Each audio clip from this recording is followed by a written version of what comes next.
নমস্কার বন্ধুরা, আজ আমি শাক পিঠালির রেসিপি নিয়ে এসেছি, যেটা কিনা আমি পুঁই শাকের পাতা দিয়ে ইলিশ মাছের মাথা দিয়ে পুঁই শাকের পিঠালি রান্না করেছি।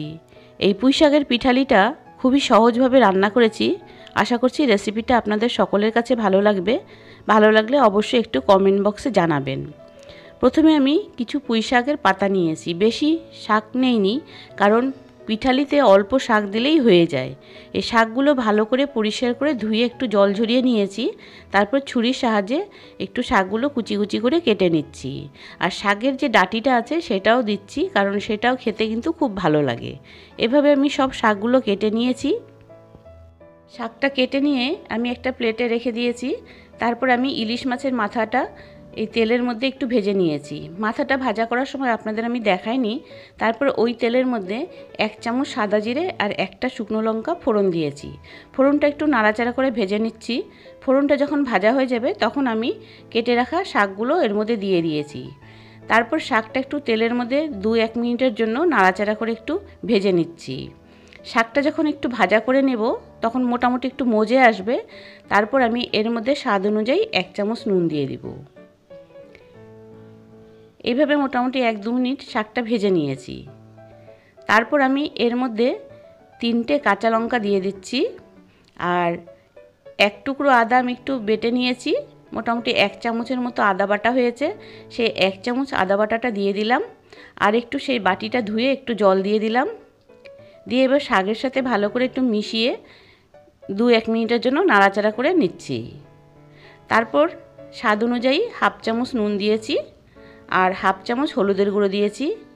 এবার সব নুন হলুদ দিয়ে শাকের সাথে ভালো করে মিশিয়ে শাকটা কিন্তু ভেজে নিব।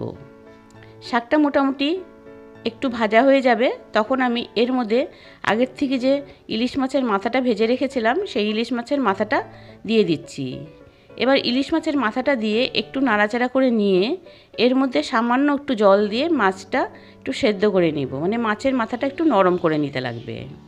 মাছটা ভাজা করার সময় একটু মাছের মাথাটা খুন্তি দিয়ে একটু নেড়েচেড়ে আমি ভেঙে দিব।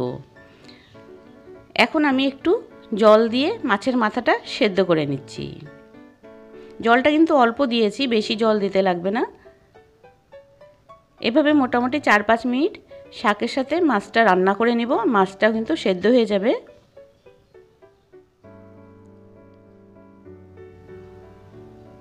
তারপর আমি একটা ব্যাটার বানিয়ে নিচ্ছি। 2 চামচ চালের গুঁড়ো দিয়েছি আর 1/2 চামচ ভাজা জিরের গুঁড়ো দিচ্ছি।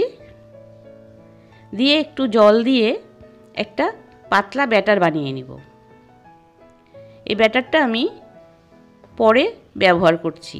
মোটামুটি শাকটা যখন ভাজা হয়ে যাবে তখন আমি এই ব্যাটারটা শাকের মধ্যে দিয়ে রান্না করে নেব। আমি এক সাইডে রেখে দিয়েছি। তারপর আমি শাকটা মাছের সাথে ভালো করে একটু ভেজে নিচ্ছি। আর মাছের মাথাটা কিন্তু আমি একটু ভেঙে দিয়েছি, শাকের সাথে ভালো করে একটু মিশিয়ে দিয়েছি। এবার শাকটা কিন্তু মোটামুটি ভাজা হয়ে গেছে, মোটামুটি কড়াইতে লেগে আসছে, তখনই কিন্তু বোঝা যাবে শাক ভাজিটা হয়ে গেছে।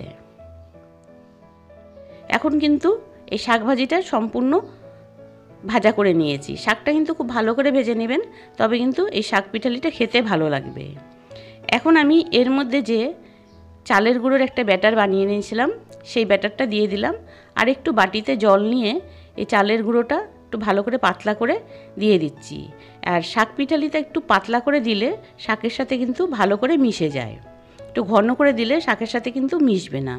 এখন যে একটু যে ঘন আছে সেটা কিন্তু ভালো করে শুকিয়ে ভালো করে ভেজে নিতে লাগবে।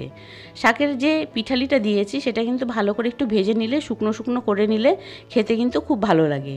আমি আরেকটু সময় একটু নাড়াচাড়া করে ভেজে নেব। তবে কিন্তু ভাজা ভাজা হলে শাক পিঠালিটা খেতে ভালো লাগে। আমি ঠিক এইভাবে নামিয়ে ফেলি। হয়তো অনেকে আরেকটু ঘন করে নামিয়ে ফেলে, আমি একটু ভাজা ভাজা করে নামিয়ে ফেলি। তো বন্ধুরা, আজকের আমার এই শাক পিঠালির রেসিপি এখানে হয়ে গেছে। আমি এখন কড়াইয়ের গ্যাসটা বন্ধ করে দিয়েছি। দেখুন, এই শাক পিঠালিটা আমি এখানে একটা প্লেটের মধ্যে পরিবেশন করেছি। আশা করছি রেসিপিটা আপনাদের ভালো লেগেছে। যদি ভালো লাগে তবে নতুন বন্ধুদের কাছে অনুরোধ করছি চ্যানেলটিকে সাবস্ক্রাইব করে দেওয়ার জন্য। আপনারা ভালো থাকুন, সুস্থ থাকুন।